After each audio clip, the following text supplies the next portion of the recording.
Assalamualaikum warahmatullahi wabarakatuh.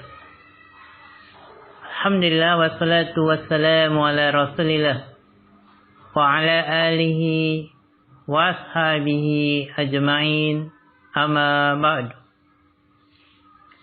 Ikhwani wa akhwati rahimani wa rahimakumullah.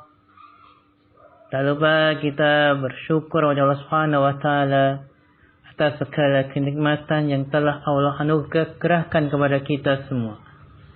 Terkhusus yaitu kenikmatan, kesempatan untuk bisa menuntut ilmu. Wa nas'alullah ilman nafi'an wa rizqan thayyiban wa amalan mutaqabbalan. Dan mudah-mudahan Allah Subhanahu wa taala memberi kita tambahan ilmu yang bermanfaat, rezeki yang baik, dan amalan yang diterima di sisinya. Amin ya rabbal alamin. Ikhwani wa akhwati, para peserta grup belajar contoh menentukan kedudukan atau jabatan suatu kata dalam bahasa Arab. Pada kesempatan kali ini kita akan melanjutkan pembahasan kita, yaitu melihat atau membaca contoh-contoh menentukan kedudukan atau jabatan suatu kata dalam bahasa Arab. Contoh-contoh menentukan kedudukan atau jabatan suatu kata dalam bahasa Arab. Nah, contoh pertama telah kita bahas di materi sebelumnya. Demikian juga yang kedua, demikian juga ketiga, demikian juga yang keempat. Pada kali ini kita akan bahas contoh yang kelima dan insyaallah sampai contoh yang ke-8. Contoh kelima. Muhammadun talibun. Muhammadun talibun. Muhammad seorang siswa. Muhammadun jabatan atau kedudukannya adalah sebagai mubtada. Sebagai mubtada. Apa alasannya? Alasannya adalah Muhammadun adalah isim. Kemudian Muhammadun ma'rifat, sudah jelas. Muhammad nama orang jelas. Kemudian Muhammadun terletak di awal kalimat. Muhammadun talibun, berarti Muhammad di awal kalimat. Sehingga Muhammadun sebagai mubtada. Adapun jika bicara dengan harokat, tentang harokat, kenapa di dhamma tanwin huruf terakhirnya? Maka jawabannya karena mubtada itu marfu. Mubtada itu marfu. Ingat, marfu adalah sebuah istilah dalam ilmu nahwu. Bahasanya isim itu ada 3. Ada yang marfu, ada yang mansub, ada yang majrur. Dan tatkala isim itu sebagai mubtada, dia selalu marfu. Mubtada itu selalu marfu. Mubtada selalu marfu. Ya, kemudian marfu ini kan sebuah istilah. Ya, untuk mengetahuinya dia punya ciri atau tanda. Di antaranya adalah dengan dhammah. Tandanya dengan dhammah huruf terakhirnya. Dhammah huruf terakhirnya. Jadi kalau mubtada dia marfu. Kemudian punya tanda dhammah huruf terakhirnya, tapi tanda ini jika isim mufrad. Maksudnya mubtadanya isim mufrad. Muhammadun isim mufrad. Muhammadun sebagai mubtada dan dia isim mufrad. Maka tanda marfunya dengan di dhamma huruf terakhirnya. Kalau tidak ada harokatnya, kita dhamma. Karena dia mubtada, dia dari isim mufrad. Nah, ya, inilah tentang Muhammad. Kemudian tentang talibun. Talibun jabatan atau kedudukannya sebagai khobar. Sebagai khobar. Apa alasannya? Karena talibun penyempurna makna mubtada. Penyempurna makna mubtada. Lihat, Muhammadun punya makna, tapi kalau sendirian Muhammad saja tidak sempurna. Dengan adanya talibun, maknanya jadi sempurna. Muhammad seorang siswa. Ya, dengan adanya talibun, mubtada'nya Muhammad itu memiliki makna yang sempurna. Dan juga dengan bergabungnya dua kata ini terbentuklah kalimat yang sempurna. Kalimat sempurna itu kalimat yang sudah bisa difahami, sudah tidak menimbulkan pertanyaan lagi. Nah, kemudian didhamatan win huruf terakhirnya yaitu talibun didhamatan win, talibun didhamatan win, karena khobar itu selalu marfu. Khobar selalu marfu. Ingat ya baik-baik. Ingat baik-baik. Isim itu ada yang marfu, ada yang mansub, ada yang majrur. Kalau mubtada marfu, tergolong isim yang marfu. Demikian juga khobar itu selalu marfu. Tergolong isim yang marfu. Kemudian marfu itu sebuah istilah dengan tanda tertentu. Ya, ketika dia berupa isim mufrad, isim yang tunggal, maka tandanya dengan harokat dhamma huruf terakhirnya. Yaitu selalu marfu dengan tanda di dhamma huruf terakhirnya. Karena dia isim mufrad. Nah, sekarang contoh ke-6. Yusufu mudarisun.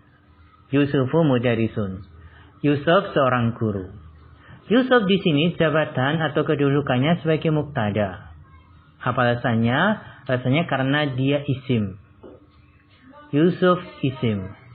Kemudian ma'rifat. Yusuf sudah ma'rifat, sudah jelas, nama orang jelas. Kemudian Yusuf terletak di awal kalimat. Terletak di awal kalimat. Yusuf mudarisun. Yusuf di awal kalimat. Sehingga Yusuf sebagai mubtada. Dan di dhamma huruf terakhirnya, ingat, mubtada selalu marfu. Mubtada itu marfu. Tatkala isim yang jadi mubtada itu berupa isim mufrad, maka marfu'nya memiliki tanda yaitu di dhamma. Di dhamma huruf terakhirnya. Yusufu dia sebagai mubtada. Kenapa di dhamma? Karena dia isim mufrad sebagai mubtada, yang mana mubtada itu marfu, gitu ya. Nah, kemudian perhatikan baik-baik ya. Kemudian mudarisun. Yusufu mudarisun.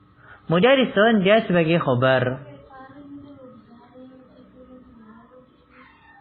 Dia sebagai khobar. Apa alasannya? Karena mudarisun penyempurna makna mubtada. Mudarisun menyempurnakan Yusuf. Yusuf sendiri tidak sempurna. Adanya mudarisun menjadi sempurna kalimatnya. Yusuf seorang guru. Dengan adanya mudarisun, mubtada'nya yaitu Yusuf memiliki makna yang sempurna. Dan juga dengan bergabungnya dua kata ini yaitu Yusuf dan mudaris, terbentuklah kalimat yang sempurna. Kemudian di dhamma tanwin huruf terakhirnya. Kenapa di dhamma tanwin? Ingat, karena khobar itu selalu marfu. Ingat, khobar, mubtada itu sama. Termasuk isim yang selalu marfu. Ya, tentunya punya tanda. Marfu itu punya tanda. Kalau isimnya ada isim yang mufrad, tunggal. Mufrad itu jumlahnya satu. Maka tandanya dengan di dhamma. Sehingga mudarisnya di dhamma. Karena dia khobar dari isim mufrad. Di dhamma huruf terakhirnya. Di dhamma tanwin huruf terakhirnya. 6. Sekarang ke-7.